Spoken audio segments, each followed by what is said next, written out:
Dotrajan objekt je stal v neposredni bližini gasilskega doma.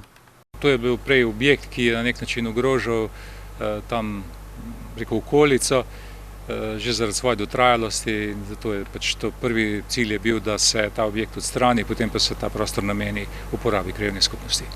Prav gotovo pa bodo z veseljem nov prostor uporabljali tamkajšnji gasilci, ki so eden najpomembnejših povezovalnih členov v kraju.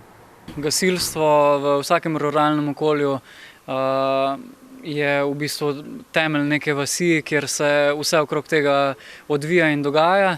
In veseli smo, da je občina Krško v zadnjem obdobju odkupila prostor poleg gasilskega doma na Velikem Kamnu, porušila staro stavbo, ki je že bila precej načeta in ogrožala varnost predvsem otrok, ki so tam mimo vsakodnevno hodili.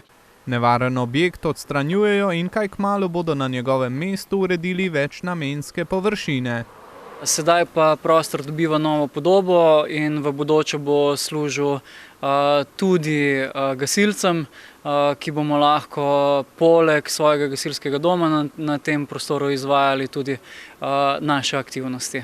Poleg gasilcev bodo nov prostor, ki ga bo občina Krško uredila za okoli 34 tisoč evrov, s pridom uporabljala tudi ostala tamkajšnja precej aktivna društva, ki v svojih vrstah združujejo vse generacije.